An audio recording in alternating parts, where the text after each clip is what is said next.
Hey everyone, welcome back to Corporate Decoder, the place where we peel back the layers of corporate filings to reveal the juicy secrets within. Today we are diving into Bread Financial Holdings Inc.'s latest annual report, and let me tell you things got interesting with their debt management and some juicy preferred stock issuance.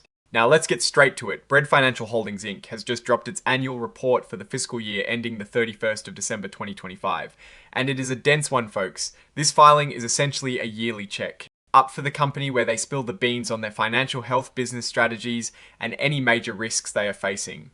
Think of it as a financial autobiography for the year. First up, the income statement for the year ending the 31st of December 2025, Bread Financial Holdings Inc. brought in a cool $3.845 billion in total net interest and non-interest income. This is pretty much flat compared to the previous year, which was $3.838 billion. Now, while flat might sound boring, it actually means they managed to hold their ground despite economic ups and downs. It shows a certain stability, which in today's market is not a bad thing at all. Now let's talk about the provision for credit losses. This is basically the money they set aside for loans they think might not get paid back. For 2025, this figure came in at $1.242 billion, down from $1.397 billion in 2024. This decrease is actually good news. It suggests that their loans are performing better and they are less worried about defaults. A smaller provision for credit losses often means a healthier loan portfolio. Moving on to non-interest expenses. Bread Financial Holdings Inc. spent $1.988 billion on things like employee salaries, marketing, and technology in 2025. This is a decrease from $2.060 billion in 2024. The company actually managed to cut down on some of its spending, which is great for profitability, especially when revenue is flat. It shows they are being smart about where their money goes. Now for the bottom line before taxes, income from continuing operations before income taxes jumped to $615 million in 2025, up from $381 million in 2024. That is a significant jump of 61%. This is a really strong indicator that the company's core business is performing much better. They are making more money from their main operations before considering taxes and specific credit loss provisions. This increase is a testament to their strategies likely paying off. And the big number, the one everyone really cares about, the net income available to common stockholders. For 2025, it was $518 million compared to $277 million in 2024. That is an astonishing 87% increase. This means more profit is flowing down to the everyday shareholders. It is a huge jump and suggests a very successful year for the company. Let's look at adjusted net income per diluted share. It came in at $12.09 per S-share for 2025. This is up from $7.69 in 2024. Again, a substantial improvement showing that even after adjusting for certain one-time items, the profitability per S-share is looking a lot better.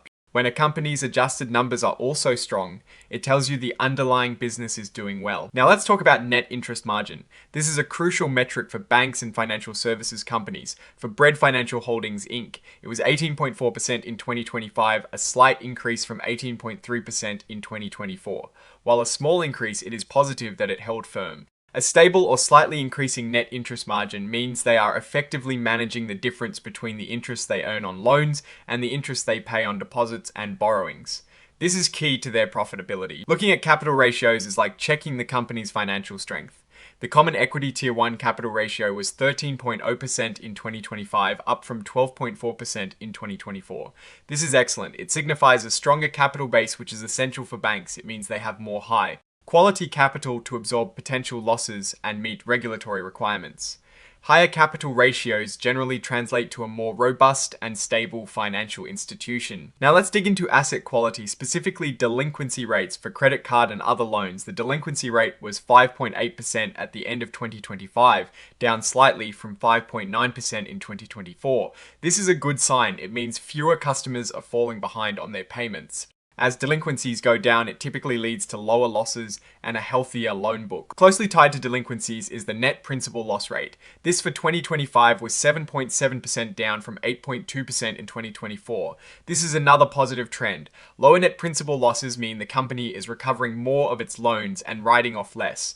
This directly boosts their bottom line. The trend here is clearly downward for losses, which is exactly what investors want to see in a loan portfolio. Bread Financial Holdings Inc. is really leaning into the tech-forward aspect of their business. They are offering simple payment lending and saving solutions. This includes their Bread Pay products, which are installment loans and split pay offerings. They are also expanding their direct to Consumer products like the Bread Cashback and Bread Rewards American Express credit cards. This strategy aims to capture a wider range of customers from digital, native Gen Z to baby boomers. They are also working with big brand partners like Caesars and Ulta, which is smart because it leverages the brand recognition of these companies. Now, every company has risks, and Bread Financial Holdings Inc. is no exception. They are heavily reliant on US consumer credit, which is a big concentration risk. If the US economy falters, their business could take a hit. They are also facing intense competition from traditional banks and newer financial technology companies or fintechs. The rise of new payment platforms and digital currencies like stablecoins also presents a challenge. They are also exposed to cybersecurity risks and the possibility of data breaches, which could be very damaging to their reputation and finances. Oh, and they are still dealing with fallout from their former Loyal Tie-Owned segment spin-off, including some hefty lawsuits, which could cost them millions. Let's rewind to the financial tables. In their consolidated statements of income, revenue from interest and fees on loans remained pretty stable. But here is where it gets interesting. Total non-interest income actually turned positive for 2025 at negative $230 million compared to negative $226 million in 2024. This improvement in non-interest income is partly due to things like paper statement fees. They started charging, but it was offset by increased costs related to brand partner arrangements and lower merchant discount fees. It is a mixed bag there, but an improvement is an improvement. However, the provision for credit losses really helped the bottom line, decreasing by $155 million year over year, demonstrating better credit quality and a reserve release. When we look at their liabilities, the debt issued by consolidated variable interest entities decreased from $4.558 billion in 2024 to $3.422 billion in 2025. This is a substantial reduction in debt related to their securitization programs. It implies they are either paying down this debt more aggressively or perhaps restructuring those arrangements. Managing this type of debt is critical for financial institutions, and a decrease here is generally a positive sign of deleveraging. On the equity side, total stockholders' equity grew to $3.327 billion in 2025 from $3.051 billion in 2024. This growth is largely attributed to retained earnings, showing the company is profitable and reinvesting in itself. This increase in equity strengthens their financial foundation. Let's look at the allowance for credit losses. The beginning balance in 2025 was $2.241 billion. They added $1.242 billion for provision for credit losses, but then wrote off $1.377 billion in net principal losses. This resulted in an ending balance of $2.106 billion. Despite the large write-offs, the allowance remained quite healthy, which is a good sign. It signifies they are proactively managing potential risks. The reserve rate at 11.2% is also something to watch, but it is down from 11.9%, indicating improved credit quality. Now for a quick look at comprehensive income. After accounting for net income and adjustments for things like unrealized gains or losses on investments, their total comprehensive income was $524 million in 2025. This shows the overall performance of the company, including those less realized gains and losses that impact the balance sheet but not necessarily the income statement directly.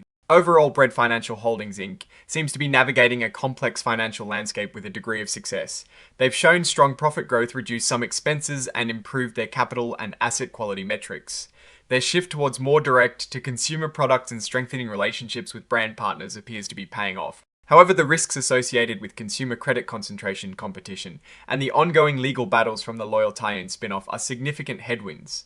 The company is clearly focused on managing these risks while pursuing growth, but the current economic climate and evolving regulatory environment mean they need to stay vigilant. The substantial increase in net income indicates a positive direction, but future performance will depend on their ability to manage credit risk effectively and adapt to market challenges. Alright, that is our deep dive into Bread Financial Holdings Inc. Its latest filing. What is your take on these numbers and what they signal for the company's future? Drop your thoughts in the comments. If this analysis was valuable, hitting that like button really helps, and subscribe for more deep dives. Don't forget to check out the Discord in the description. Thanks for watching. See you next time.